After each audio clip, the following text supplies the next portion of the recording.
दोस्तों, आप लोगों से निवेदन है कि कृपया चैनल को सब्सक्राइब करें और बेल आइकन जरूर दबाएं। धन्यवाद। हमने कहा कि कुलभूषण जाधव को एक वकील दे दीजिए, हमें उसको भी लेने के लिए आईसीजे जाना पड़ा। और आप कहते हैं कि वो हमारा एक स्पाई है। ठीक है, आप कहते हैं स्पाई है, लेकिन कोर्ट में आ जाइए ना, आप ही का कोर्ट है, आप ही के जजेस हैं, एक बायस नजरिया होगा, बट कोर्ट में तो आने दीजिए ना। एक चीज। दूसरा, जब हम कहते हैं कि लगातार ऐसी चीजें होती रहती हैं, लगातार इस तरह की प्रॉब्लम है, हिंदुस्तान भी छुरी, अगर छुरी आप लेकर चलते हो तो हिंदुस्तान भी चाकू लेकर तो चलता ही है। अब साहब एक चीज बताइए, पाकिस्तान जैसा पड़ोसी भी है, गले भी मिलना है, पता भी है, छुरी लेकर आएगा तो चाकू तो लेकर चलना ही पड़ेगा ना, क्योंकि सेल्फ डिफेंस भी कोई चीज है। हमारी अपनी पॉलिसी है कि हम अपनी तरफ से अटैक करते नहीं, लेकिन डिफेंस तो करना पड़ेगा, वो तो मजबूरी है हमारी। दूसरा, इससे भी ज्यादा इंपॉर्टेंट चीज ये है कि बात करेंगे, जैसे आप लोग जानते ही हैं कि अगस्त का मंथ चल रहा है, तो 14 अगस्त भी आने वाली है और 15 अगस्त भी आने वाली है। और आज बल्कि अली हमारे साथ है और अली के चैनल पे आज किसी ने लगाया कि वाघा बॉर्डर पे बादलों ने जो है वो पाकिस्तान का नक्शा बना दिया है।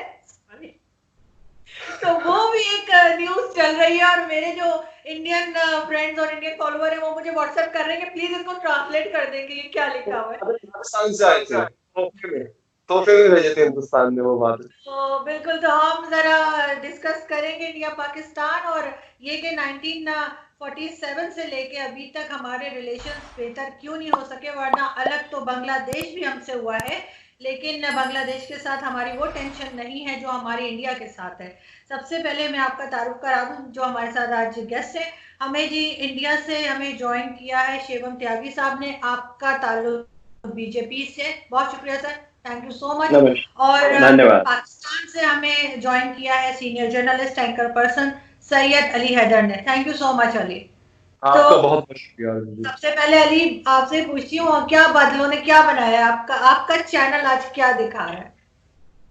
नहीं देखिए, ये इस तरह का अब यूं कह लें कि अपना कंट्री सेंट्रिक जर्नलिज्म वो हर जगह होता है। इसमें मेरे ख्याल से ज्यादा कमेंट करने की जरूरत इसलिए नहीं है क्योंकि ये जैसे पॉलिटिशियंस जलसों में, पॉलिटिशियंस रैलीज में बहुत आगे की बात कर जाते हैं जिसका भी वजूद नहीं होता है और बाद में खुद कहते हैं जनाब हम जो है वो सियासत कर रहे थे। अब आप देख लें इमरान खान साहब असेंबली में खड़े होकर कहते हैं मैं क्या करूं, मैं इंडिया पर हमला कर दूं क्या?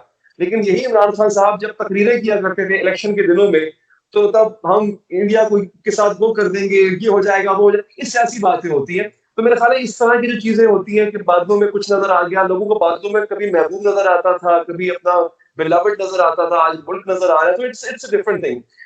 द प्रॉब्लम इज जो आपने अभी आरजू सवाल उठाया, और त्यागी जी तो खुद पॉलिटिशियन है।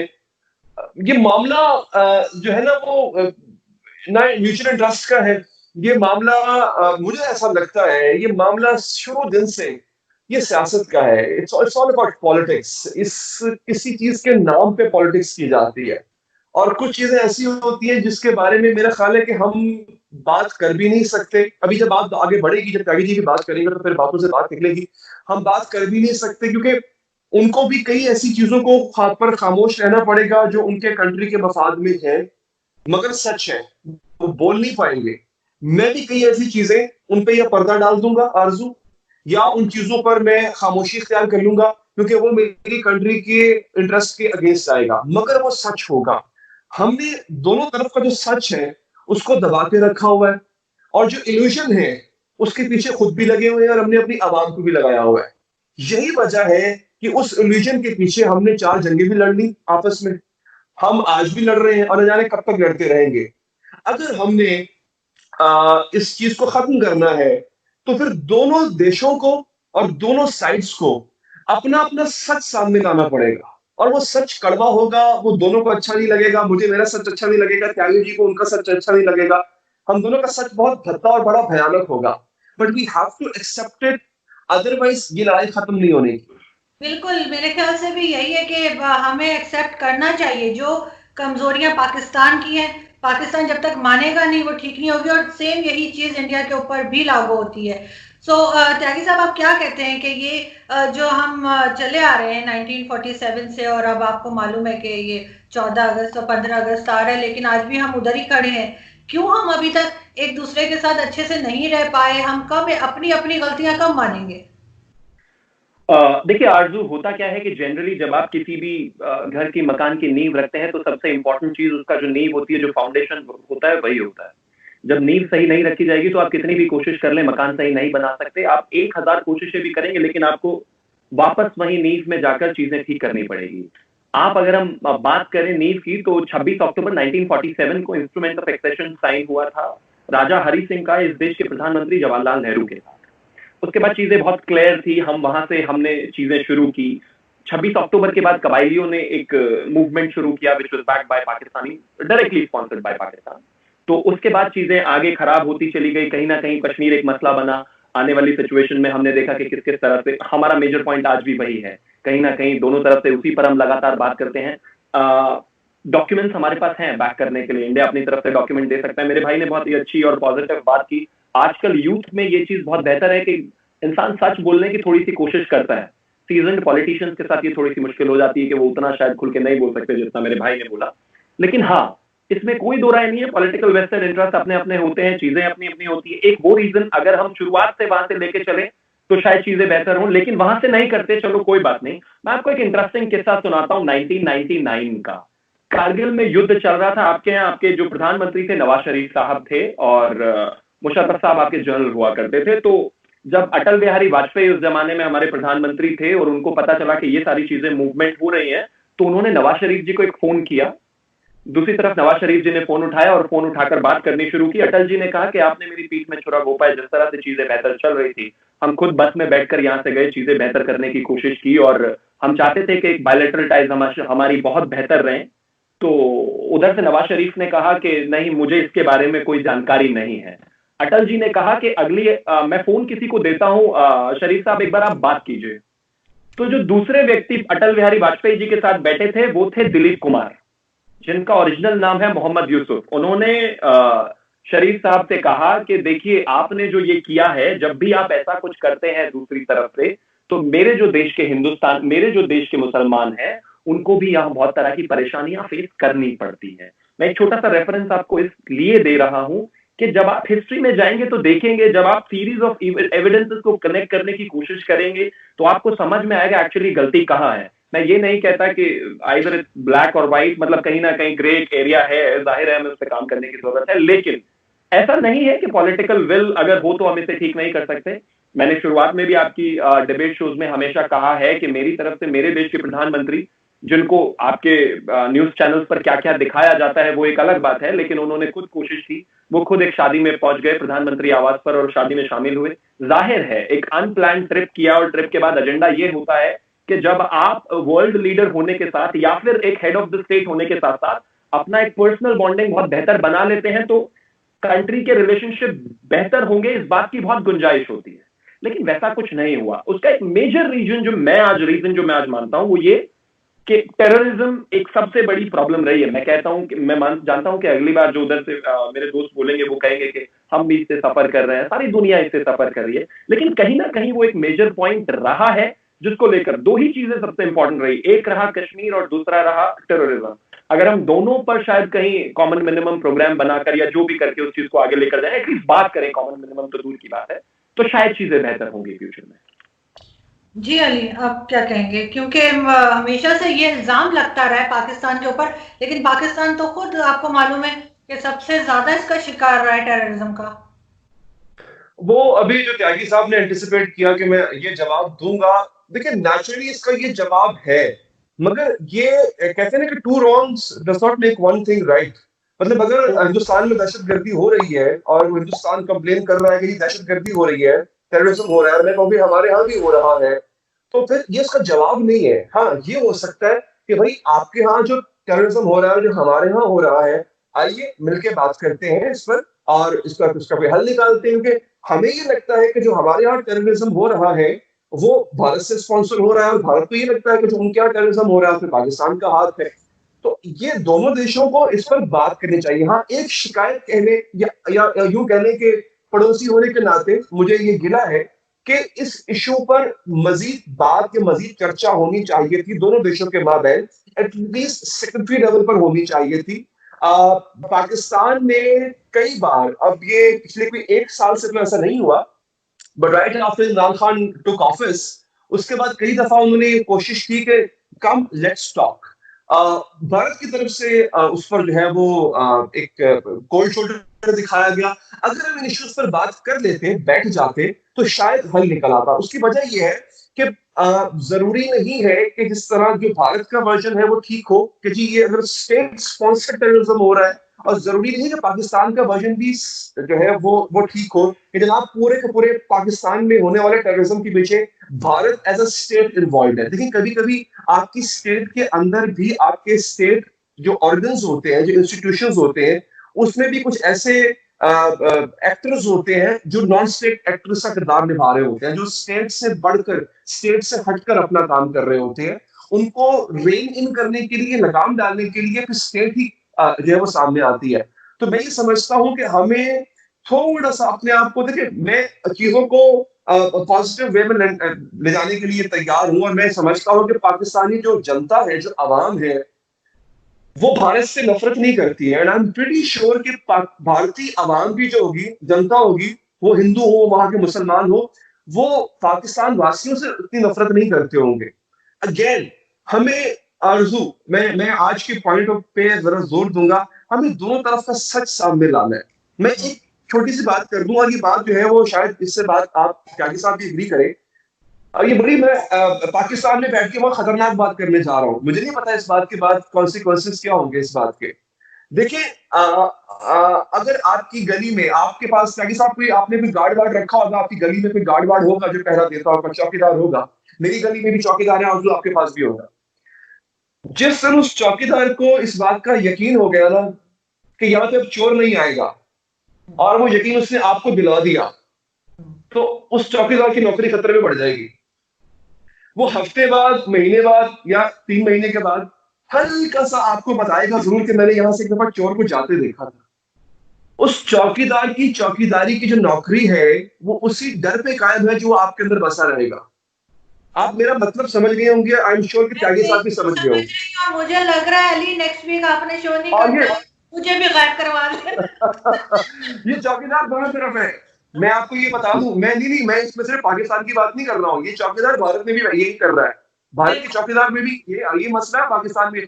आपको थोड़ा सा इस चौकीदार को भी यकीन दिलाना पड़ेगा कि भाई आपकी नौकरी खतरे में नहीं है, फिक्र मत करो, आपकी बंदूक हम भी लेंगे, आप अपने पास रखो, मगर आप जो है ना वो गली में चोर नहीं आएगा।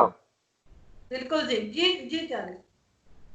देखिए, सबसे पहले तो हैदर, मैं आपको एक चीज कहना चाहता हूं कि मैं नहीं चाहता कि पाकिस्तान में जो मैं 2-4 लोगों को जानता हूं उनको वहां से DGSPR उठा लें और कुछ ऐसा करा दे, फिर तो एक सिंगल पॉइंट ऑफ कांटेक्ट भी नहीं रह जाएगा।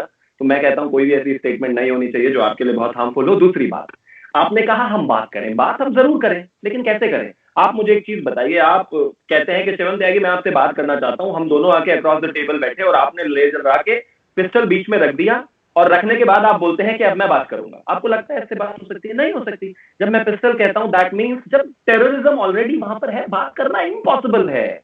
मैं छुरी लेकर अगर आपको गले लगाना चाहूं, आप लगोगे? नहीं लगोगे। आपको पता है आपको कमर में छुरी मारनी है, तय। और अगर आप करेंगे तो बेवकूफी होगी, और हमारे साथ ऐसा हुआ है। मैं आपको 99 छोड़िए, बहुत पीछे के रेफरेंसेस दे सकता हूं, उसमें नहीं जाना चाहता, क्योंकि मैं चाहता हूं, आप भी चाहते हैं, सब चाहते हैं कि चीजें बेहतर हो। एक बात। दूसरा, आपने चौकीदार की बात कही, मैं चौकीदारी के रेफरेंस में भी आपको एक चीज कहना चाहता हूं। मेरे देश के जो प्रधानमंत्री हैं इस समय, अगर मैं उनकी लिस्ट ऑफ अचीवमेंट्स आपको अभी गिनाना शुरू करूं, मैं जब ऐसा कहता हूं तो इमरान खान को डिमीन नहीं कर रहा हूं, मैं सिर्फ अपनी कंट्री की बात कर रहा हूं। जब मैं उनकी लिस्ट ऑफ अचीवमेंट्स की बात आपको गिनाना शुरू करूं तो 500 साल से लेकर और 100, 50, 150 साल के कम से कम 50 से ज्यादा ऐसे मुद्दे हैं जिनको उन्होंने खत्म किया है। हमें पंचिंग बैग की तरह पाकिस्तान को इस्तेमाल करने की जरूरत नहीं है, ना मेरे प्रधानमंत्री को। प्रॉब्लम यह है कि वहां पर वाकई ही दिक्कत है। हम चाहते हैं कि वर्ल्ड लीडर बने, हम तो चाहते हैं कि हमारा इंटरनेशनल अफेयर बहुत बेहतर हो, हमारी डिप्लोमेटिक लेवल की जो बातें हैं वो बहुत बेहतर हो, हमारा यूरोपियन टेरिटरी में भी उतना ही असर हो, साउथ ईस्ट एशिया में भी उतना ही असर हो, पूरे एशिया में भी उतना ही असर हो, हम चाइना से भी उतना ही बेहतर करके चले, हम बाकी जो छोटी छोटी कंट्रीज हैं, चाहे वो मुस्लिम कंट्रीज हैं, चाहे कोई भी कंट्रीज हैं, हम उनसे भी बेहतर करें। Pakistan can not be the only agenda for India. But अगर बॉर्डर पर, LOC पर दिक्कत होगी तो कहीं ना कहीं बार बार पाकिस्तान की बात होगी ही होगी। हम लोगों के बीच में अगर शांति स्थापित हो जाए तो उसके बाद जाहिर है ये बातें अपने आप ही गायब हो जाएंगी। ना आपकी साइड के जर्नलिस्ट इस बात को उठाएंगे, ना मेरे साइड के जर्नलिस्ट। लेकिन प्रॉब्लम ये है कि कहीं ना कहीं कुछ ना कुछ ये हमेशा चलता ही रहता है। मेरा सिर्फ इतना मानना है कि हाँ चीजें शायद आज से 10 साल 20 साल बाद बेहतर हों। एक जमाने में सोवियत यूनियन से बहुत सारी चीजें हमारी बेहतर हुआ करती थी, फिर उसके बाद थोड़ी इधर उधर हुआ, फिर चीजें बेहतर हुई। अमेरिका के साथ हमारे रिलेशनशिप हमेशा अप डाउन, और इंटरनेशनल लेवल पर जब हम रिलेशनशिप की बात करते हैं तो कोई भी बहुत ज्यादा परमानेंट नहीं होता, सीमेंटेड कुछ नहीं है। आज बेहतर है, कल शायद थोड़े नॉर्मल होंगे, एवरेज होंगे, फिर शायद बहुत बेहतर हो जाएंगे। लेकिन हाँ, एक कंसिस्टेंसी पाकिस्तान के साथ हिंदुस्तान की जरूर रही है कि हमारे आपके साथ संबंध कभी बेहतर नहीं हुए, और उसका एकमात्र रीजन आप भी जानते हैं, मैं भी जानता हूं, उसको बार बार डिस्कस करने का मुझे लगता है कोई लाभ नहीं है। आपने नॉन स्टेट एक्टर्स की बात की, मैं मानता हूं नॉन स्टेट एक्टर्स होते हैं, मेरी साइड में भी हैं, लेकिन उनको ठीक करने की जिम्मेदारी मेरी सरकार की है। अगर मेरे देश में रहकर कोई व्यक्ति प्रोपेगेंडा करता है किसी भी कंट्री के खिलाफ या मेरे खुद के देश के खिलाफ, तो मेरी सरकार की जिम्मेदारी बनती है, मेरी जिम्मेदारी बनती है, मेरे देश के प्रधानमंत्री की जिम्मेदारी बनती है, हमें उनको ठीक करना ही पड़ेगा। हम ये कहकर बच ही नहीं सकते कि साहब नॉन स्टेट एक्टर्स हैं, हम कंट्रोल नहीं कर सकते। फिर प्राइम मिनिस्टर की कुर्सी किस लिए है भाई? प्राइम मिनिस्टर की कुर्सी आपको इसलिए मिली है ताकि आप पूरे देश को सारे इश्यूज को एड्रेस करें, और अगर कोई देश को या फिर किसी इंटरनेशनल रिलेशनशिप को या फिर आपका जो नेबर रिलेशनशिप है उसको कोई अगर हैम्पर करने की कोशिश कर रहे हैं तो आप उसको एड्रेस करें और ठीक करें। और अगर आप नहीं कर पा रहे हैं तो आप एक इनकॉम्पिटेंट प्राइम मिनिस्टर हैं, एक बात। दूसरा, नॉन स्टेट एक्टर्स इतना ज्यादा मेजर रोल प्ले नहीं करते जब तक उनको कहीं ना कहीं बैकअप नहीं मिलता। वो एक बहुत बड़ी प्रॉब्लम है। डेमोक्रेसी की जब हम बात करते हैं, हमें उसमें विश्वास करना होता है, उसी के अकॉर्डिंग चीजों को आगे लेकर बढ़ना होता है, लेकिन कहीं ना कहीं दोनों तरफ से वो प्रॉब्लम रही है। और मैं अभी भी होपफुल हूं, आई एम नॉट सेइंग कि आने वाले टाइम में चीजें ठीक नहीं होंगी, जरूर होंगी। शायद आप जैसे जो एक यंग लैड है आकर बैठे हुए हैं इस बारे में इतना एक मैनिपुलेटिवली बात कर रहे हैं, उनको लग रहा है कि डिप्लोमेटिक लेवल पर चीजें बेहतर होंगी। शायद आप तब वहां तक पहुंचेंगे तो कहीं ना कहीं जो आपका आर्मी कंट्रोल है या आपका जो डीजीआईएसपीआर कंट्रोल है वो कम होगा, आप थोड़ा और ज्यादा वोकल होंगे डेमोक्रेसी को लेकर, आप शायद चीजें बेहतर करने की कोशिश करें, और इधर से भी फिर एक पहल होगी। आप अपने जो नॉन स्टेट एक्टर्स जिनकी आप बात कर रहे हैं उनको कंट्रोल करेंगे, जरूर चीजें ठीक होगी। लेकिन उसके लिए एक राइट अप्रोच और पॉलिटिकल विल का होना बेहद जरूरी है। आप मुझे बताइए, जैसा कि मैंने शुरुआत में आपको कहा कि छुरी के साथ गले नहीं मिला जा सकता, वो अपने आप में बहुत प्रॉब्लमैटिक चीज है। जब आप उस चीज को कंट्रोल करने की कोशिश करें, मैं मान सकता हूं कि उससे आपको भी नुकसान हुआ है। मैं एक पर्सन के लिए अगर मान भी लूं कि आपको आतंकवाद से नुकसान हुआ है, तो आपको डील तो आपको ही करना पड़ेगा उससे। भाई हिंदुस्तान आपके देश में जाकर खात्मा नहीं कर सकता। वो अलग बात है कि हमने अभी करना शुरू कर दिया सर्जिकल स्ट्राइक और एयर स्ट्राइक के माध्यम से, लेकिन वो एक परमानेंट सोल्यूशन नहीं है, अल्टीमेटली आप ही को करना पड़ेगा। तो वो एक चीज है, जिस दिन वो ठीक हो गई अपने आप रिलेशनशिप ठीक हो जाएंगे। सबसे बेहतर हुए या आपसे क्यों नहीं होंगे? भाई एक चीज बताइए, आप जितनी भी मुस्लिम बड़ी बड़ी कंट्रीज हैं उनके 5 हाईएस्ट ऑनर तो मेरे देश के प्रधानमंत्री को मिल चुके हैं, तो कहीं ना कहीं संबंध तो बेहतर हुआ है। मैं कहता हूं अगर आपकी तरफ से एक बेहतर पॉजिटिव शुरुआत होगी और सिर्फ दिखाने वाली नहीं, रियल में शुरुआत होगी, तो ऐसा नहीं है कि हमें कोई पड़ोसी को दुश्मन बनाने की जरूरत है। अटल जी ने कहा था कि हम अपने पड़ोसी नहीं बदल सकते, और हम इस बात पर मानते हैं। और अटल जी वो व्यक्ति थे इस देश के, वो प्रधानमंत्री थे, वो मेरी पार्टी के फाउंडर मेंबर थे जिनकी बातों पर और वैल्यूज पर हम चलते हैं। लेकिन अली आपकी तरफ चलती हूँ, लेकिन फिर भी मैं ये कहूंगी कि जो अवार्ड्स जो मिले हैं मोदी जी को, तो चाहे वो उन्हें मिले हो चाहे किसी को, आजकल के जमाने में अवार्ड मिलना कोई खास बात नहीं है। और जिस तरह के अवार्ड मिलते हैं उस पर तो अब मैं मोदी जी की बात नहीं करी, ऑन होल किसी भी फील्ड में जो अवार्ड मिलते हैं, चाहे वो हमारी जर्नलिज्म फील्ड में ही अक्सर लोग लिखते हैं अवार्ड विनिंग जर्नलिस्ट, तो वो इसका मतलब आरजू जी आप यकीन मानिए, आप इंडिया की तरफ से कितनी भी बेहतर बातें कर लें, आपको भारत रत्न नहीं मिल सकता। अवार्ड बिके हो सकते हैं लेकिन हाईएस्ट ऑनर नहीं बिक सकता ना। मुझे भी शायद पाकिस्तान का नहीं मिल सकता, मैं कितनी भी पाकिस्तान के लिए अच्छी बात कर लूं, पॉजिटिव बात कर लूं। आप कहते हैं कि ठीक है जर्नलिज्म के अवार्ड, ये अवार्ड, आईफा अवार्ड, वो सब बिका हुआ हो सकता है, लेकिन जब हम हाईएस्ट ऑनर की बात करते हैं which is decided by the president और prime minister of the country, तो नहीं इतना आसान है। आप मुझे अवार्ड देंगे क्या? बताइए, आप मुझे अपने न्यूज चैनल की तरफ से कोई अवार्ड दिलवा दीजिए, हो सकता है ऐसा पॉसिबल है? त्यागी जी, अगर अमेरिका प्रेशर डाले अली किसी के ऊपर, सऊदी अरब के ऊपर, यूएई के ऊपर, तो क्या अवार्ड नहीं दे देंगे वो?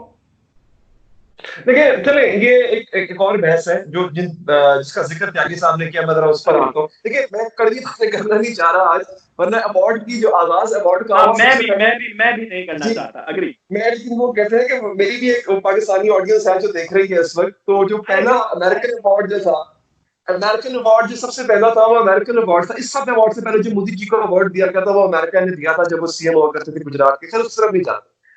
अच्छा, अब जहां तक जिक्र अभी त्यागी साहब ने किया कि ऐसी बात ना की जाए कि जिसपे यहाँ का ISPR खफा हो जाए या कोई और खफा हो जाए, लेकिन यही वो प्रॉब्लम है। मैंने जिस तरह एड्रेस किया कि हमें किसी के खफा होने पर सच को नहीं छुपाना। और ये जो मैंने सच बताया है, मेरी बड़ी अच्छी दोस्ती है आईएसपीआर से, आईएसपीआर वालों से मेरी बहुत अच्छी दोस्ती, बीइंग अ जर्नलिस्ट मेरा उनसे राब्ता रहता है। बट हम हमारे दोनों साइड को, त्यागी साहब को भी सच मानना पड़ेगा। जब मैंने ये सच बोला है कि ये एक सच है, तो उस पार के, ख्वाह वो नागरिक हो, ख्वाह वो वहां का पत्रकार हो, कोई भी हो, उसको भी ये सच मानना पड़ेगा कि भाई हमारे यहाँ भी ये मसला है।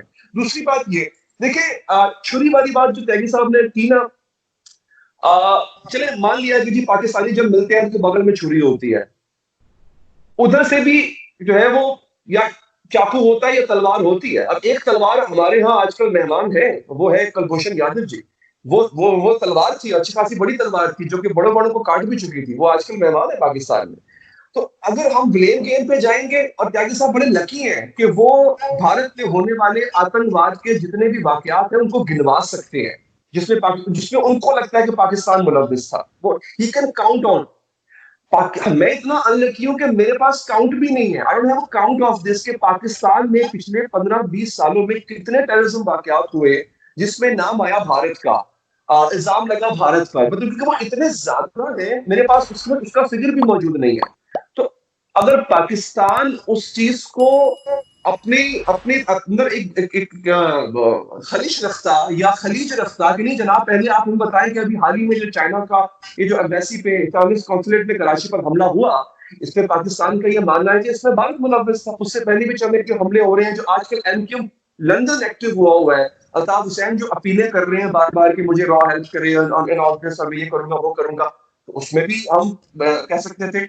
द प्रॉब्लम इज कि आप ये प्री कंडीशन जरूर लगाएं कि देखो जी टेररिज्म को आपने खत्म करना है, लेकिन उस प्री कंडीशन में आप ये भी देखें कि भाई अगर पाकिस्तान बगल में छुरी लेकर आता है तो हमारे बगल में भी चाकू होता है कि जब हम बैठ रहे होते हैं, मिल रहे होते हैं।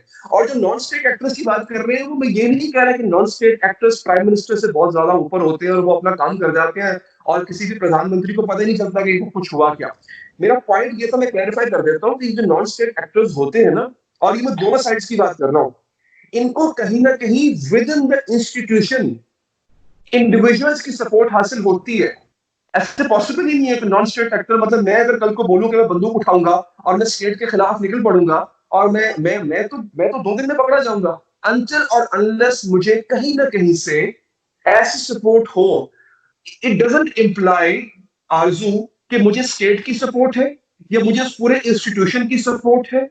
अब अगर आज कुलभूषण यादव को अगर मैं ये कहूं कि जनाब मोदी जी ने कहा था उसकी यहाँ पे थपकी देके कि चल बेटा जाके पाकिस्तान में ये सब कर, ऐसा नहीं होगा। बट माइट बी पॉसिबल कि एक वहां के भारत के इंस्टीट्यूशन में किसी group, a set of group, और माइट बी एन इंडिविजुअल, उसकी सपोर्ट उसको हासिल हो, उससे सब कुछ किया। And same goes for Pakistan. अगर पाकिस्तान का कोई नॉन स्टेट एक्टर मुंबई में जाके या किसी और शहर में जाके कुछ करता है, इट डजंट इम्प्लाई करेगा चल के, ऐसा नहीं है। मैं इसलिए कह रहा हूं कि बात करना जरूरी है कि इंस्टीट्यूशन लेवल पर ये चीजें कभी भी ऑफिशियल नहीं होती है। इंस्टीट्यूशन लेवल पे कभी भी इस तरह की जो एक्टिविटीज होती हैं उनको एंडोर्स नहीं किया जा रहा होता। एक दूसरे के साथ करेंगे कि पता नहीं चलेगा कि आपके इंस्टीट्यूशन में या आपके इदारे के अंदर कौन से ऐसा कर रहे हैं। ठीक जी आप कुछ कहेंगे? अली आपका थोड़ा सा ऑडियो में प्रॉब्लम था जी। श्योर,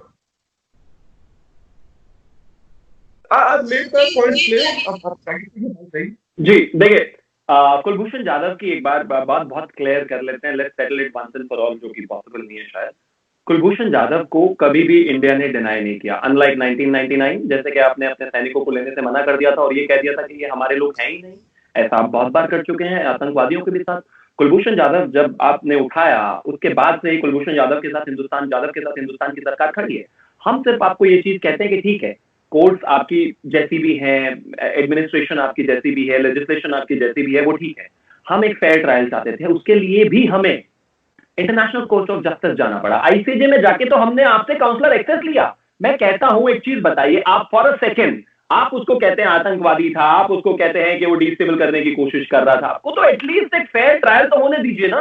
किस बात का डर है? हमें वो एक व्यक्ति जिसको एक प्रॉपर लीगल एड मिल सके, उसके लिए भी हमें आईसीजे जाना पड़ा। और आप हमें और आप में सिर्फ इतना सा फर्क, हमें और आप में नहीं, हम दोनों तो शायद एक ही जैसे हैं, सरकारों में फर्क देखिए कि हमने यहां पर कसाब को भी लीगल एड दी।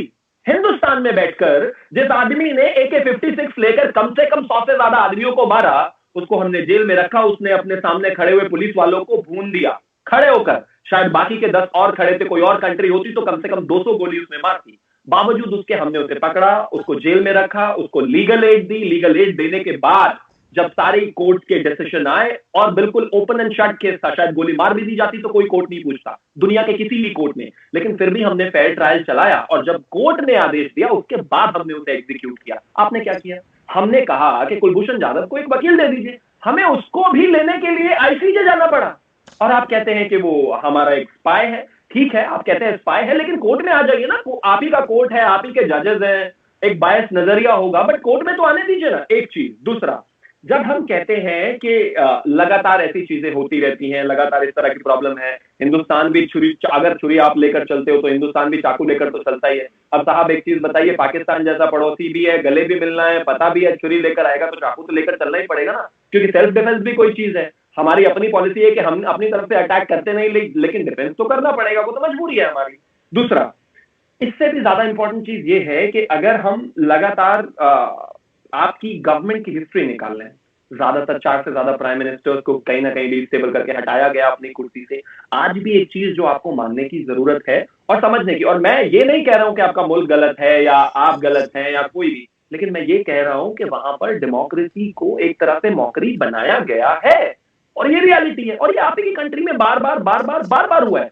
आप एक चीज बताइए, ये परसेप्शन वर्ल्ड वाइड क्यों गया कि पाकिस्तान में जो भी कुछ रूल करता है वो वहां की फौज रूल करती है? क्योंकि फौज ने आपके प्राइम मिनिस्टर्स को टाइम एंड अगेन बार डिस्टेबल करके उनकी गवर्नमेंट से उनको हटाया है और यही एक पिक्चर वर्ल्ड वाइड गई, यही एक पिक्चर मैं आपके सामने बैठकर बोल रहा हूं। शायद आपका वर्जन कुछ दूसरा हो सकता है, लेकिन आज के टाइम में रियलिटी यही है और दुनिया यही मानती है। उसको अगर चेंज करना है तो आप ही को एक हेल्दी डेमोक्रेसी बनानी पड़ेगी, आप ही को उसमें रहना पड़ेगा, आप ही को उसको आगे ले जाकर बेहतर करना पड़ेगा। और अगर जब तक नहीं कर पाएंगे, जब तक इस तरह की बातें वर्ल्ड वाइड होती रहेंगी। लेकिन अली, इंडियन कोर्ट्स का बिलीव करें, क्योंकि जो फैसला दिया था इनके कोर्ट्स ने, वो ये कहा था कि पब्लिक डिमांड पे हम इसको सजाए मौत दे रहे हैं अफजल गुरु को। तो इस तरह के कोर्ट्स बच्चों को नहीं कहा। एक पॉइंट मैं त्यागी जी का क्लियर कर दूं। त्यागी जी ने शिकायत की कि काउंसिल एक्सेस उसको नहीं दी जा रही है। उनको शायद इल्म में होगा या नहीं होगा, तो भी शायद याद नहीं होगा इस वक्त कि हाल ही में पाकिस्तान ने ऑर्डिनेंस जारी किया है जिसके जरिए काउंसिलर एक्सेस की जो है वो कानून दिया गया। और उसके बाद जो है जब भारत ने उससे भी इनकार किया तो फिर इस वक्त अभी फेडरल गवर्नमेंट की तरफ से अदालत में अपील दायर की हुई है, दरख्वास्त दी हुई है कि काइंडली कोर्ट अपनी तरफ से कुलभूषण यादव के लिए एक वकील मुकर्रर करे, क्योंकि कुलभूषण यादव और उनके जो है वो मना कर रहे हैं। मतलब जब आप खुद मना कर रहे हैं वकील लेने से पाकिस्तान ये कुछ कर सकता है। ICJ की ज्यूरिसडिक्शन के बाद ये आया है। और एक और चीज, मैंने तो आपका कसाब जिंदा रखा, ठीक रखा फांसी से पहले। आपने तो मेरे सरबजीत को वहीं पे मार दिया, वहीं पर जेल में ही। सेफ कहां है बताइए, कौन सेफ है? आप बताइए ना। आपको तो मैं आतंकवादी जो मेरे सामने मार रहे हैं मैं उनको भी रख रहा हूं, और मेरा कोई नागरिक आपके यहाँ गलती से चला जाता है, आप उसे जेल में भी नहीं जिंदा छोड़ते, और उसके बाद आप कहते हैं कि मैं शांति की अपील करूं। ये नहीं हो सकता, ये प्रैक्टिकली नहीं है। देखिए एजेंडा कितना है। मैं अर्ज कर दूं यहाँ पे, देखिए अगर हम इस मामले में देखिए, अगर हम, मैं वही अर्ज कर रहा हूँ कि गलतियां दोनों साइडों से हुई। मैं आपको कई ऐसे लाहौर में यहाँ पे मैं कई ऐसे लोगों को जानता हूँ जो गलती से बॉर्डर पार करके चले गए थे, उनके साथ भारतीय जेलों में जो कुछ हुआ और उनके पास they have stories to tell and horrific stories to tell कि भारतीय जेलों में उनके साथ क्या कुछ होता है। There are lot of things. देखिए गलतियां कह लें या ज्यादतियां कह लें, आप इनजस्टिस कह लें, वो दोनों साइडों से हुआ है। मेरे पास भी बहुत सी स्टोरीज होंगी, आपके पास भी बहुत सी होंगी। दोनों साइड्स, अगर आप डेमोक्रेसी से आपने बात की थी, पाकिस्तान में डेमोक्रेसी शाम डेमोक्रेसी है। आई कैन अभी मैं भारत का भी कह सकता हूँ, अभी जो दिल्ली कमीशन रिपोर्ट आई है, ये जो अभी हाल में हुआ था, आपके क्या नाम था उस बाग का आरजू जहाँ पे शाहीन बाग कुछ हुआ, उसके बाद मतलब एक रिपोर्ट आई, जिसमें रिपोर्ट ने बताया कैसे स्ट्रेट अपरेटस को इस्तेमाल किया गया एक खास कम्युनिटी को दबाने के लिए। इस तरह की चीजें बहुत निकल आएंगी। मुझे ये बता दें त्यागी जी, इसका हल क्या है भारत के पास? इसके भारत कहते जी कि छुरी मत लेकर आए पाकिस्तान जब हमारे साथ मिलने आ रहा हो। यही शिकायत पाकिस्तान को है कि भारत भी जो है वो चाकू मत रखे अपने पास। अब आप ये देखिए कि अगर यही सिलसिला चलता रहेगा तो वो कल को जो है वो आज चाकू लेकर आ रहे हैं, कल को बंदूक भी लेकर आएंगे, कल को तोप भी लेकर आएंगे। इसका हल कोई नहीं है। और एक बात तो तय है आरजू, एक बात तय है, जंग होगी नहीं, जंग नहीं हो सकती। और जंग अगर खुदा ना खास्ता गॉड फॉरबिड होती है तो कोई जीतेगा नहीं, क्योंकि अब वो बात खत्म हो गई है कि जनाब अब इधर से भी तोप चलेगी, इधर से भी बंदूक चलेगी, अब कुछ और होगा, अल्लाह ना करे कुछ और हो, ऐसा कुछ हो। तो इसका नुकसान ये हो रहा है कि दोनों मुल्कों की जो देश है, दोनों जो देश है उनकी जो जनता है, उनकी जो आवाम है, उसको बिलाखिर इसका नुकसान हो रहा है। एक चीज जो त्यागी जी शायद यहाँ पे बैठ के नहीं ना करें, तो उनकी पार्टी से मुतल्लिक मैं कर रहा हूँ। देखिए, बीजेपी ने पाकिस्तान सेंट्रिक पॉलिटिक्स की है। पाकिस्तान में आज तक कोई ऐसी पॉलिटिकल पार्टी, उसको इक्तदार नहीं मिला, उसको उसको ऑफिस नहीं मिला जिसने इंडिया सेंट्रिक पॉलिटिक्स की थी। पाकिस्तान की जो पॉलिटिक्स है वो बिल्कुल डिफरेंट डायनामिक्स है उसके। डेमोक्रेसी बहुत थोड़ा अरसा रही, आई एग्री। यहाँ पर आर्मी रूल रहा, जो डेमोक्रेसी आई वो भी कंट्रोल्ड डेमोक्रेसी थी, आई एग्री। बट पाकिस्तान में फिनेटिक्स को कभी जनता ने सपोर्ट नहीं किया। एक बात आप माने कि मोदी जी की तकरीर, कोई भी ऐसी तकरीर नहीं गुजरती, कोई भी ऐसी स्पीच जो कि इलेक्शन की स्पीच हो जिसमें पाकिस्तान का जिक्र ना हो। देखिए, आपके साथ तो चाइना ने भी बहुत बुरा किया। अभी हाल ही में जो चाइना ने किया वो पाकिस्तान में शायद पाकिस्तान ने पिछले 10 वर्षों में नहीं किया होगा। तो चाइना के साथ अभी भी आपकी $88 बिलियन की ट्रेड चल रही है। अल्लाह करे और ग्रो करे आपकी ट्रेड। बट द प्रॉब्लम है कि अगर भारत की तरफ से पाकिस्तान सेंट्रिक पॉलिटिक्स रखी जाएगी ना और उस पर वोट लिया जाएगा, तो फिर वही चौकीदार वाला मसला है। फिर चौकीदार क्या बताएगा कि मेरा दुश्मन पाकिस्तान है। अगर अगर हम दोनों चौकीदार जो है उसको आराम से बिठा दें तो दोनों कंट्रीज जो है वो कुछ ना कुछ डेवलपमेंट कर सकती है, आगे बढ़ सकती है, वरना इधर ही खड़े रहेंगे। आप मेरी बात सुनिए, मैं एक काम करता हूँ, आप एक काम करें, आप वो वाले पड़ोसी बन जाए, एक दूसरे से बात नहीं करते। मैं ये कहता हूँ कि आप बात भले मत करें, आप मत करें ट्रेड यार, नहीं चाहिए, कुछ नहीं करें, आप लड़ाई मत करें, आप कॉपरेशन भी मत करें, आप एक दूसरे के मामले में टांग अड़ाना बंद कर दें। बस आप ये कर ले, नहीं चाहिए भाई। आपने भाईचारा करके देख लिया, आपने गले लग के देख लिया, सब कुछ नहीं, मजा नहीं आया, फजूल गया। आप एक काम करें, वो वहां खुश, हम यहाँ खुश, बस टांग अड़ाना छोड़ दें एक दूसरे के दरमियान। ये तो दोनों की हुकूमतों को सोचना होगा, गवर्नमेंट्स का काम है जी। देखिए, सबसे पहले तो मैं बेहद ही खुश होऊंगा कि हैदर और आरजू में से कोई एक प्राइम मिनिस्टर बन जाए पाकिस्तान की, तो इससे बेहतर मेरे लिए कुछ हो नहीं सकता। And I really pray for you both. अगर बन जाए तो बहुत ही अच्छी बात है। दूसरी, अब बात करते हैं कि नरेंद्र मोदी जी की ज्यादातर एड्रेसेस में कहीं ना कहीं बात अगर हम हो रही है तो पाकिस्तान की होती है। वो पाकिस्तान की बात करते हैं क्योंकि साहब आपका मुल्क हमारे लिए एक बहुत बड़ा मसला था। 2014 तक सीज फायर वायलेशन की लाइन लगी हुई थी। आप 99 में आ गए, आपने 71 में हंगामा किया, आप 62 में, आप 47 में। प्रॉब्लम क्या है कि मैं अपने बॉर्डर्स को जब तक सिक्योर नहीं करूंगा, जब तक मैं अपनी इंटरनल सिक्योरिटी, अपने कंट्री में हो रहे ब्लास्ट, अपने कंट्री में होने वाली इकोनॉमी की ग्रोथ, उसको नहीं बढ़ा सकता। पहले मुझे अपने घर की सीमाएं, उनको सील करना पड़ेगा, उनको मजबूत करना पड़ेगा। नरेंद्र मोदी जी ने अगर पाकिस्तान की बात की तो ये एक मेजर इशू था, क्योंकि कहीं ना कहीं आए दिन आतंकवाद, आए दिन बॉम्ब ब्लास्ट, आए दिन तमाम तरह की सीज फायर वायलेशन, आए दिन ये चीजें होती थी। 2014 में हमने बड़ा सिंपल पॉलिसी अपनाया, पहले आपके पास प्यार से गए, आपने नहीं माना, उसके बाद हमने जवाब देना चालू कर दिया। आज देखिए मेरे देश में कम से कम मैं बड़ा खुश हूं इस बात से कि 2014 के बाद से 2020 में आज कोई भी ऐसा पब्लिक प्लेटफॉर्म में, टचवुड बाय गॉड ग्रेस, कोई ब्लास्ट, कोई प्रॉब्लम कुछ नहीं है। चीजें बेहतर हुई, हमें डील करना पड़ा। आपने हमारे साथ कोशिश की, पठानकोट में सारी चीजें हुई, हम सर्जिकल स्ट्राइक लेकर पहुंच गए, आपने फिर से किया, हम एयर स्ट्राइक लेकर पहुंच गए, आपने तमाम तरह की चीजें की, हम पहुंच गए। क्योंकि पाकिस्तान ने और पाकिस्तान की जो प्रॉक्सी वॉर जो था, आतंकवाद ने जिस तरह से मेरे देश को डिस्टेबल करने की कोशिश की, वही एक सबसे मेजर और सबसे इंपॉर्टेंट इशू था जिसको रिजॉल्व करना था। मेरे देश के प्रधानमंत्री ने सबसे पहले आते ही वो किया। आप इसको फेनेटिक कह सकते हैं, लेकिन ये मेरे देश की रियलिटी थी और उसके बाद से हम कहीं ना कहीं सुकून में है।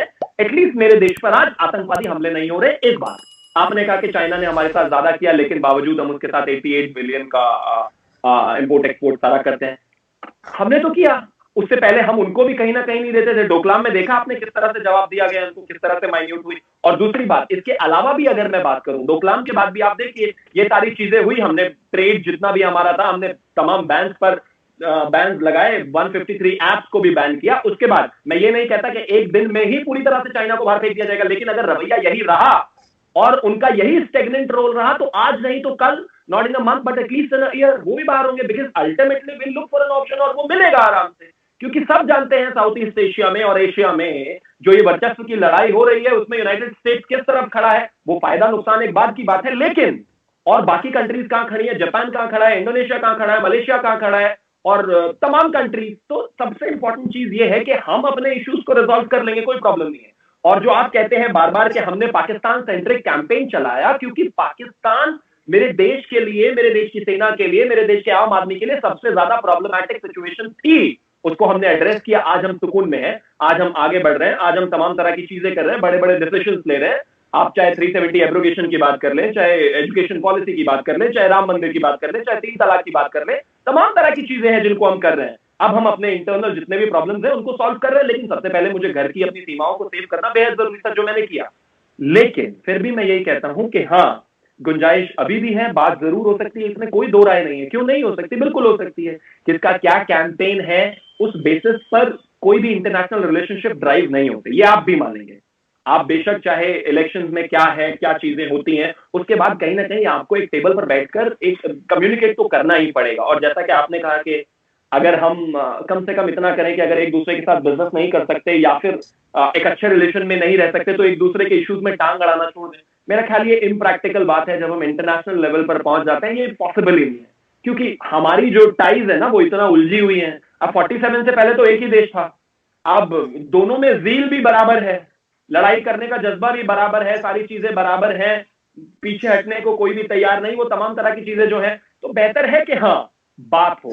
अब वो होती कब है, किस स्टेज पर जाकर हम चीजें कर पाएंगे, किस स्टेज पर हम उनको आगे एड्रेस करके और बेहतर करने की कोशिश करेंगे। बट मेरा अभी भी मानना है, and I am pretty positive about it, कि आज नहीं तो कल, नहीं तो महीना, नहीं तो साल, मे बी 5 साल, लेकिन कहीं ना कहीं अल्टीमेट सोल्यूशन वही है कि बात करें। लेकिन उसके साथ साथ जो है चीजें जैसे है, जैसे अब जैसे पाकिस्तान की आपने एक छोटा सा एग्जांपल मैं आपको देता हूं। जब आपके यहां पर बॉम्ब फटा था स्कूल में, यकीन मानिए हिंदुस्तान में शायद 100 में से 70% लोगों ने जरूर मतलब रोए होंगे लिटरली, कि वो इतनी भयावह पिक्चर्स थी। वो सेंटिमेंट जनता आपकी है, चाहे जनता हो, चाहे जर्नलिस्ट हो, चाहे आपकी साइड के हो, चाहे मेरे साइड के हो, कोई लड़ाई नहीं करता, कोई एक दूसरे से नफरत नहीं करता। लेकिन अल्टीमेटली जब ऐसी कोई सिचुएशन आती है तो चाहे जनता हो, चाहे जर्नलिस्ट हो, चाहे पार्टी हो, उसको अपने देश के साथ खड़ा होना ही होता है। लेकिन आपस में कोई बिटरनेस नहीं है। हाँ, अगर हम बात करें पॉलिटिकल लेवल पर, बहुत जरूरी है चीजों को चेंज करना, और शायद जल्दी होगी। नहीं, आप ठीक कह रहे हैं। ऐसा तो खैर जब हमारे यहाँ भी रिसेंटली प्लेन क्रैश हुआ था कराची में, तब भी इंडियन मीडिया ने बहुत कवरेज दी थी। लेकिन बात सारी आप लोग अपनी ही पोजीशन को नहीं सुनते। आपकी अपनी कांग्रेस पार्टी जो है वो नरेंद्र मोदी जी को सरेंडर मोदी जी कहते हैं। आप लोग कहते हैं कि जी वो उभर के, आपकी कांग्रेस पार्टी कहती है कि चाइना बहुत अंदर तक आ गया, और आप जो है अपनी हार को या अपने, जैसे कहना चाहिए, अपनी कमजोरी को आप लोग कभी मानते ही नहीं है। पाकिस्तान के ऊपर आप हर चीज डालते रहते हैं। पाकिस्तान के ऊपर आप कारगिल की बात भी करते हैं, कारगिल भी पाकिस्तान ऐसा कोई इस तरह से हारा नहीं था। और जो आप कह रहे हैं कि जी अपने फौजी नहीं उठाए और ऐसे ही चले गए, तो मैंने पहले भी बहुत बार कहा है कि लेफ्टिनेंट जनरल अमजद शोएब साहब ने कहा है कि वो जगह ऐसी थी कि ऊपर नीचे पहाड़ी इलाका है, सीधा मैदान नहीं है, और कहाँ गया पता नहीं चला। आप लोग अपने फौजी उठा के हमें दे देंगे तो हम ले तो नहीं आएंगे। नहीं नहीं, आप ये कहना चाहती है कि आप कारगिल, मतलब पाकिस्तान कारगिल हारा नहीं था, आप ही खुद आकर अंदर आए थे ना, प्रेस पास करके आप ही हिंदुस्तान के एरिया में आए थे। एक बात। दूसरा, अब आप जब बोल रही थी मैं सुन रहा था तो बेहतर है कि आप सुने। दूसरा, आपके फौजी अंदर आए हैं, ये मानते हैं कि आपने इन्फिल्ट्रेट किया, ये मानते हैं कि आप ऊपर जाकर बैठ गए थे, आप ही के फौजी थे। अब आने के लिए तो उनके लिए आसानी थी, लेकिन जब वो आप ही की भाषा में चलो कह देता हूं, उनको जब मार गिराया गया तो उठाया नहीं गया, आपने डिनाई कर दिया। चलो खैर, इस बात से अलग आ जाते हैं। दूसरा, आपने कहा कि मेरे ही देश में मेरी ही ऑपोजिशन जो है सरेंडर मोदी कहती है। बहरहाल मैं नहीं चाहता कि मेरे देश की किसी भी ऑपोजिट पार्टी को मैं कुछ भी गलत कहूं या किसी भी लीडर को, लेकिन देखिए, एक नेता जो करीब 30 से ज्यादा इलेक्शन हार चुका हो, ठीक है, जिसकी जो क्रेडिबिलिटी है, वो आज ही एक सर्वे आया है जिसमें टोटल प्राइम मिनिस्ट्रियल कैंडिडेट के लिए 2 लोग थे, जो दूसरे व्यक्ति हैं जिनकी आप बात कर रही हैं, मैं नाम नहीं लेना चाहता, उनको शायद 7-8% वोट मिले हैं, वो भी उनके जितने चापलूस हैं उन्होंने ही दिए हैं। हिंदुस्तान अपनी ऑपोजिशन को जरूर सुनता है, हमेशा सुनता है। मेरे देश की डेमोक्रेसी हमेशा से ही ऐसे फंक्शन हुई है। लेकिन जब चीजें इररेलेवेंट हो तो मुझे लगता है कि जब हम स्टेट की बात करते हैं तो मेरे लिए मेरा देश पहले, मेरी सरकार के लिए देश मेरा प्रायोरिटी है। अगर कोई ऑपोजिशन का लीडर इस तरह की चीजें करता है तो वो लॉजिकल नहीं है। जब जरूरत थी, जब चाइना की आपने बात की कि चाइना के टाइम पे ये सारी चीजें हुई, मेरे देश के प्रधानमंत्री ने सर्वदलीय बैठक बुलाई, सर्वदलीय बैठक बुलाकर सबसे बात की, बात करने के बाद सारी चीजें डिसाइड हुई।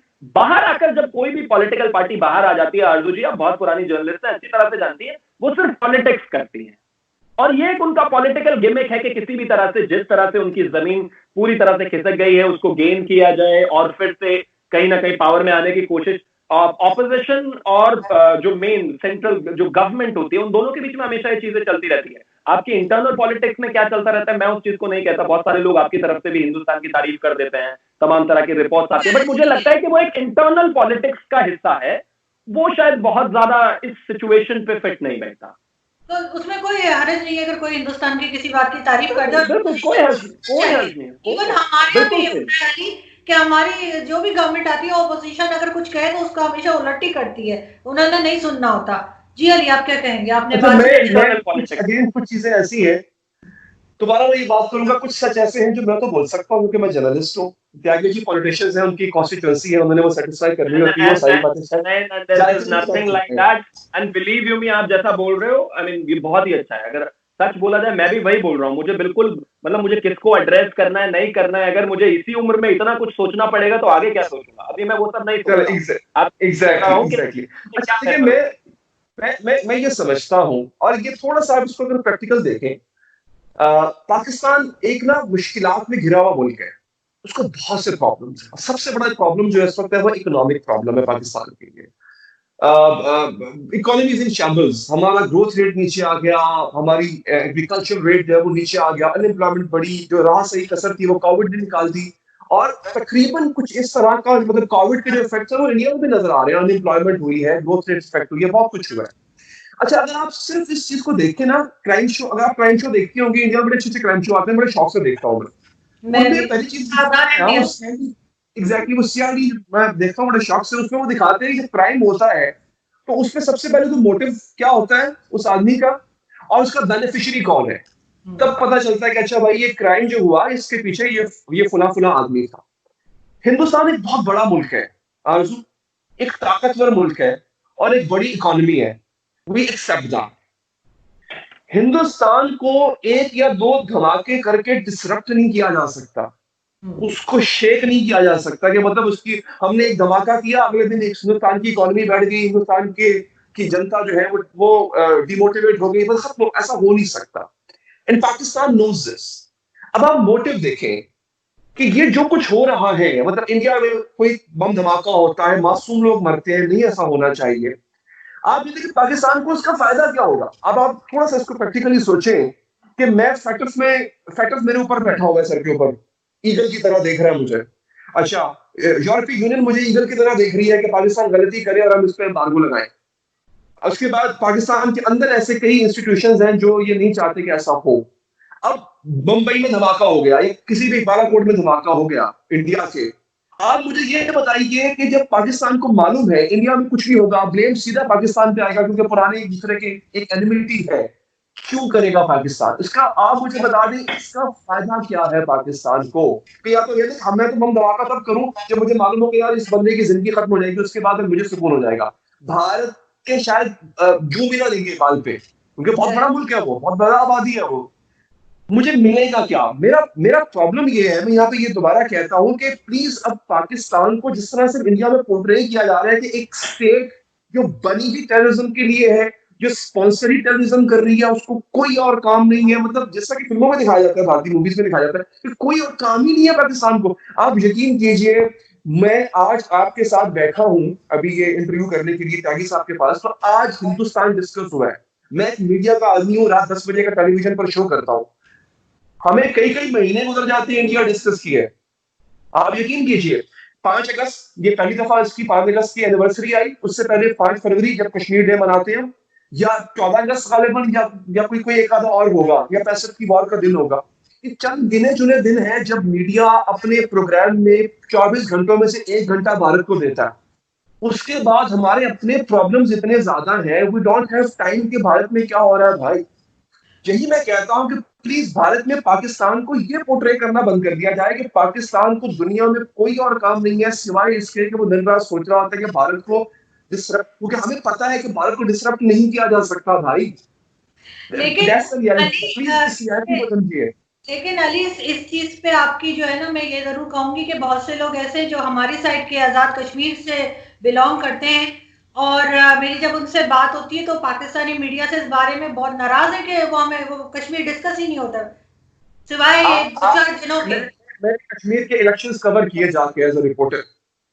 मैं आपको ये हल्फन कह सकता हूँ कि कश्मीर, आजाद कश्मीर जो है, जिसको भारत की साइड से जो है वो पाकिस्तान ऑक्युपाइड कश्मीर कहा जाता है, आजाद कश्मीर में जिंदगी उतनी ही नॉर्मल है जितनी पाकिस्तान के किसी भी शहर में नॉर्मल है। वहां पर सब कुछ वैसे ही चल रहा है।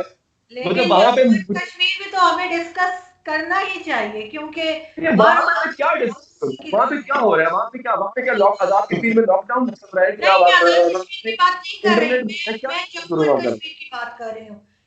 मैं एग्जैक्टली डिस्कस होना चाहिए वहां पे जो मैं वही तो करता हूँ, एग्जैक्टली हमें करना चाहिए जो हम नहीं करते। मगर इस सुस्ती की वजह जो मैं आपको बता रहा हूँ, ये सुस्ती है हमारी, इस लेजीनेस के हम नहीं करते। बट ये एविडेंट है इस चीज का आरजू जी कि भारत के अंदर क्या हो रहा है हमारे लिए कितना मैटर करता है। नॉट बिकॉज कि हम समझते हैं कि भारत हमारे लिए रेलिवेंट नहीं है, रेलिवेंट है, but the problem is Pakistan has its own problems which it has to deal with. हम भारत में बॉम्ब ब्लास्ट करके हमें कोई फायदा नहीं है। हमें पता है ब्लेम भी हम पे आएगा सीधा, तो हम क्यों करवाएंगे ऐसा। नहीं, मैं लास्ट कमेंट के लिए त्यागी जी की तरफ चलूंगी, लेकिन यहाँ पे बस एक कमेंट अली और करना चाहूंगी आपको कि जब हमारे यहाँ चैनल्स बंद हुए थे ना, इंडियन न्यूज चैनल्स बंद हुए थे जिस जमाने में, तो मेरे फादर ने कहा, ही वाज आल्सो जर्नलिस्ट, वो कहने लगे कि पाकिस्तान वो वाहिद कंट्री है जो ये नहीं सुनना चाहता कि उसके दुश्मन क्या कह रहे हैं उसके बारे में। तो हमें, मेरा ख्याल है, न्यूज चैनल्स दोनों साइड पे ओपन होने चाहिए जी, दोनों जगह। पहला देखिए, सबसे पहले तो मैं शुरुआत करूंगा, जिसे आप आजाद कश्मीर कहते हैं, ये वैसा है कि माँ का जीवन पूरा अंधेरे में रहा और बेटे का नाम लालटेन रख दिया आपने। इसको मैं आपको एग्जाम्पलीफाई भी कर देता हूं कैसे। कबायली आपके आए, कश्मीर को आपने कब्जा किया और नाम रख दिया उसका आजाद कश्मीर। ऐसा हो सकता है क्या? कब्जे की चीज आजाद कश्मीर कैसे हो सकती है? हम उसको पाकिस्तान ऑक्युपाइड कश्मीर कहते हैं क्योंकि आपने कब्जाया था हमला करके, तो वो आजाद कश्मीर नहीं है, पहली बात। दूसरा, आपने कहा कि हिंदुस्तान बार बार पाकिस्तान पाकिस्तान पाकिस्तान करता रहता है, हिंदुस्तान की मीडिया वो क्यों करती रहती है, हमारे पास काम है, हम पाकिस्तान को ज्यादा डिस्कस नहीं करते। 2014 के बाद साहब, हैदर साहब, हिंदुस्तान बदल गया है। हिंदुस्तान ने अपनी प्रॉब्लम्स को एड्रेस करना शुरू कर दिया है। अगर हमें दिन रात भी वो एड्रेस करनी है ना, तो हम करेंगे, हमें कोई फर्क नहीं पड़ता। पाकिस्तान का नाम कितनी बार ले रहे हैं हमें उससे कोई फर्क नहीं पड़ता, लेकिन हमें इस चीज को इंश्योर करना है कि मेरे देश के बॉर्डर सेफ रहें। जो एक स्टेट या फिर उसके कुछ नॉन स्टेट एक्टर्स, जो भी आप उनको कह लीजिए, अगर मेरे देश के पीस को, मेरे देश की शांति को भंग करने की कोशिश कर रहे थे, तो मेरे न्यूज चैनल्स को अगर दिन रात भी वो करना है, करें। मेरे देश में अभी, जैसे मैं एक बात बता देता हूँ, लोगों की कहने के लिए बहुत छोटी सी बात होगी और आरजू इस बात पर काफी बार आई भी है न्यूज चैनल पर। सुशांत सिंह राजपूत एक एक्टर हैं जिनका एक मर्डर कह लीजिए, सुइसाइड, जो भी वो हुआ, उसको भी न्यूज चैनल दिन रात उठा रहे हैं, एंड मैं उसको फुल सपोर्ट करता हूँ, करना चाहिए। क्योंकि अगर कोई भी ऐसी सिचुएशन है साहब, दिन रात 24 घंटे 24/7 इसको डिस्कस कीजिए, क्योंकि अल्टीमेटली सब सिर्फ यही चाहते हैं कि इस चीज का सोल्यूशन निकले। तो पाकिस्तान अगर हमारे लिए प्रॉब्लम था, या पाकिस्तान की जो सीज फायर वायलेशन प्रॉब्लम थी, या फिर आतंकवाद प्रॉब्लम था, तो वो कहीं ना कहीं सोल्यूशन उसका होना ही चाहिए। और अगर उसको डिस्कस किया जा रहा है मीडिया में, मुझे उसमें कोई बुरा नहीं लगता। और दूसरी चीज, सबसे इंपॉर्टेंट जो मैं कहना चाहता हूं आपको, आपने कहा इंडिया के बारे में काफी तारीफ की ली, उसके लिए बहुत बहुत शुक्रिया। मैं आपको भी कहना चाहता हूं, पाकिस्तान भी एक चीज में बहुत बहुत बेहतरीन है, दुनिया में उसका कोई मुकाबला नहीं है, इसमें कोई दो राय नहीं है। मेरे देश में न्यू एजुकेशन पॉलिसी आई है कि हम लोगों को एक बेहतर तरीके से एजुकेशन दे पाए, लेकिन पाकिस्तान के पास भी एक एजुकेशन है जो इस दुनिया में सबसे बेहतर है, वो है बम बनाओ एजुकेशन।